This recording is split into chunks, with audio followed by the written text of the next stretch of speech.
کہ ہم نے الیکشنز اس وقت تک نہیں کرانے جب تک ایک جماعت اس صورتحال میں نہیں آ جاتی کہ ہمیں یہ لگے کہ وہ اب الیکشن میں کوئی اتنی خاص پرفارمنس نہیں دکھا سکے گی.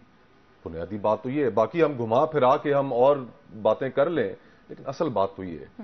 اور وہ کیسے ممکن ہو؟ اب آپ نے 16 مہینے گزارے, اس 16 مہینے میں آپ کوئی کارکردگی نہیں دکھا سکے, آپ عوام کو ریلیف نہیں دکھا سکے. وہ کہتے ہیں ہم نے ملک کو ڈیفالٹ سے بچایا, اتنا اکنامک کرائسس ہے, ہم نے ملک کو اسٹیئر تھرو کیا, آپ کہہ رہے ہیں کارکردگی نہیں. دیکھیں اب یہ چلے لیٹ سپوز میں اگر ان کا آرگیومنٹ مان لیتا ہوں کہ وہ کہتے ہیں کہ ہم نے ملک کو ڈیفالٹ سے بچایا, تو مجھے یہ بتائیے کہ عام آدمی کو انہوں نے کیا ریلیف دیا؟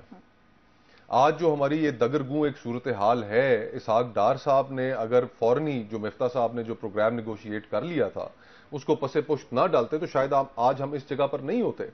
اور آج جو یہ 350 کے قریب ٹرپل سینچری مکمل ہو چکی ہے ڈالر کی, اگر یہ 350 اس کا ریٹ ہے تو اس کے اندر سے 50 روپے جو ہے وہ صرف اور صرف سیاسی بے یقینی کے ہیں. جس دن اس ملک میں سیاسی بے یقینی ختم ہوگی تو 50 روپے آپ کو اس میں سے نکلتے ہوئے نظر آئیں گے. تو ہم یہ کب تک اور لوگوں کو یہ لالی پاپ دیتے رہیں گے کہ جی کہ ہم نے ملک کو ڈیفالٹ سے بچایا؟ آپ نئی نئی کہانیاں گڑھتے رہیں گے. لوگ اس وقت پاکستان کے اگر ہم یہ تصور کرتے ہیں اور اگر پی ڈی ایم کی جماعتیں یہ تصور کرتی ہیں کہ وہ لا علم ہے, انہیں کچھ نہیں پتا, تو یہ پھر ان کی بہت بڑی خام خیالی ہے. آج کل کا تو یہ دور ہے کہ کوئی ایک آدمی بھی رات کو 3 پروگرام یوٹیوب کے اوپر بیٹھ کے دیکھتا ہے اور اس کے بعد جا کر وہ سوتا ہے. تو لوگوں کے سیاسی شعور کا یہ عالم ہے کہ آپ ان کو بیوقوف نہیں بنا سکتے. لوگ یہ بالکل یہ بات ان کو سامنے دیوار پہ لکھی نظر آ رہی ہے کہ الیکشنز نہ ہونے کی وجہ کیا ہے, اور الیکشنز ہی اس ملک کا واحد حل. ویسے آن ٹوٹلی ڈفرنٹ نوٹ, اس سارے کیوس کے اندر آپ نے کہا جی کہ اس ملک میں مزید سیاسی جماعتوں کی ضرورت ہے. میں نے جب سے یہ اسٹیٹمنٹ پڑھی I really wanted to ask you کہ کیوں, مطلب آپ کو نہیں لگتا کہ کیوس میں حصہ ڈالنے کے لیے کافی ہیں آلریڈی؟ ابھی تو استحکام پاکستان بھی آ گئی, پی ٹی آئی پارلیمنٹیرین بھی آ گئی, and you are asking for a new party. Exactly. کس بنیاد پہ میں کہہ رہا ہوں کہ تمام جو پولیٹیکل پارٹیز ہیں انہوں نے عوام کی طرف دیکھنا چھوڑ دیا, انہوں نے اپنی سیاست آؤٹ سورس کر دی ہے. کوئی پولیٹیکل پارٹی, اور سب اس چیز میں خوش ہیں کہ ان کے پاس انڈیپینڈنس نہیں ہے فیصلے کرنے کی.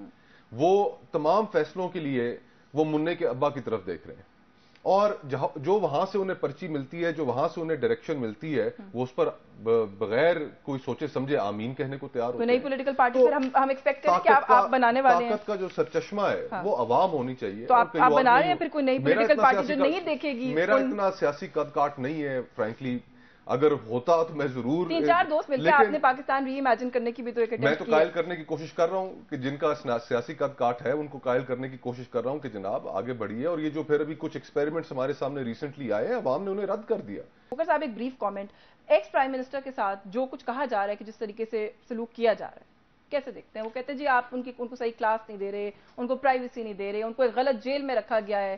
یہ سارا جو معاملہ ہے how do you look at it? وہ لاڈلے ہیں یا مظلوم ہیں؟ یہ تھوڑا اسٹیبلش کر لیں اگر ہم.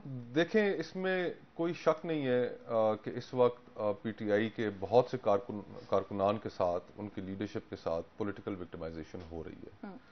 لیکن میں محترم شعیب شاہین صاحب کی توجہ ذرا جو عمران خان صاحب کے دور میں ہوتا رہا اس کی طرف بھی دلانا چاہوں گا. رانا ثناء اللہ صاحب پہ ہیروئن ڈالی گئی, پورے پاکستان میں کسی نے تسلیم نہیں کیا کہ یہ ہیروئن لے کر وہ واقعی بیچنے کے لیے جا رہے تھے, ایک مقصد کے تحت ڈالی گئی. عمران خان صاحب خود امریکہ کے اندر کھڑے ہو کر انہوں نے کہا یہ جیل میں کیا سہولتیں چاہتے ہیں, میں تو ان کو کوئی سہولت نہیں دوں گا, میں تو ان کے اے سی بند کروں گا امریکہ میں. بالکل. اور آج خود اسی صورتحال کا سامنا ہے. پھر گھسیٹے کی انہوں نے بات کی محترمہ فریال تالپور صاحبہ کے ساتھ, زرداری صاحب کی بہن کے ساتھ, ان کو جس طرح ہسپتال سے گھسیٹ کر لے کر گئے. پھر مریم نواز صاحبہ کے ساتھ جو ہوا, شاہد خاقان عباسی صاحب کو دروازے توڑنے کی بات کر رہے ہیں, آپ کو یاد ہوگا کراچی میں بھی ایک دروازہ ٹوٹا تھا, کراچی میں بھی ایک دروازہ ٹوٹا تھا. تو لیکن اب یاسمین بات یہ ہے کہ ہم سیاستدان کب سبق سیکھیں گے؟ 90 کی دہائی کا ایکسپیریمنٹ ہمارے سامنے تھا نا کہ جب نون اور پیپلز پارٹی نے ایک دوسرے کے ساتھ پولیٹیکل وکٹمائزیشن کی انتہا کر دی. اور پھر ہوا کیا اس کے نتیجے میں؟ اس کے نتیجے میں پھر مارشل لا ہوا, پھر پرویز مشرف آیا. سیکھ نہیں رہے نا سر, آپ لوگ سیکھتے نہیں ہیں سیاست, آپ کی کمیونٹی سیکھتی نہیں. تو جو ہماری کمزوریاں ہیں ہمیں انہیں تسلیم کرنا چاہیے. سیاستدان آج بھی ایک دوسرے کے ساتھ بیٹھنے کے لیے تیار نہیں ہے. اس میں ہر فریق, چاہے وہ پیپلز پارٹی ہو, چاہے وہ مسلم لیگ نون ہو, چاہے پی ٹی آئی ہو, سب کسی کو آپ بری ذمہ قرار نہیں دے سکتے. عمران خان صاحب بھی اگر بات کرتے ہیں, آج بھی اگر وہ بات کرتے ہیں تو کہتے ہیں کہ میں پولیٹیکل فورسز کے ساتھ نہیں بیٹھنا, میرے سے وہاں سے بات کی جائے. اور باقی جو پولیٹیکل فورسز ہیں وہ آپ اگر پل کا بھی افتتاح کر رہے ہیں تو وہاں پر بھی قصیدہ گوئی کر رہے ہیں، تو تابعداری کی ایک نئی تاریخ رقم کر رہے ہیں.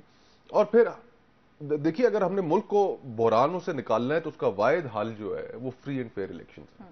باقی جماعتوں کا آپ دیکھیے، پی ڈی ایم نے جو کیا کاؤنسل آف کامن انٹرسٹ میں، سی سی آئی میں بدنیتی کے اوپر مبنی انہوں نے بیٹھ کر یہ فیصلہ کیا کہ مردم شماری کو ہم نوٹیفائی کریں. بدنیتی پر مبنی؟ بدنیتی بھی نہیں، لیکن وہ تو سینسس کے بغیر الیکشن کیسے کرائیں پھر؟ 100% بدنیتی پہ، اس لیے کہ مئی کے اندر آپ کے پروویژنل ریزلٹس آ چکے تھے.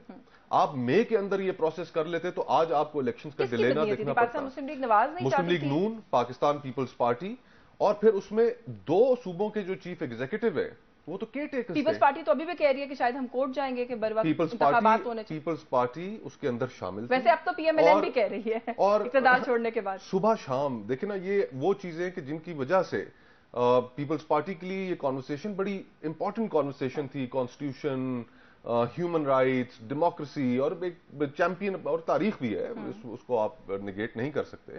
لیکن اس کے باوجود اس طرح کا فیصلہ کرنا آپ نہیں جسٹیفائی کر سکتے لوگوں کے سامنے. اور دنیا میں مجھے کوئی پولیٹیکل پارٹی دکھائیں جو الیکشنوں سے بھاگ رہی ہو. پہلے آپ نے پنجاب کے اندر 90 ڈیز کو وائلیٹ کیا، وہاں سے آپ الیکشن سے بھاگے، خیبر پختونخوا سے الیکشن سے بھاگے، پھر آپ وفاق میں بھی الیکشن سے بھاگے.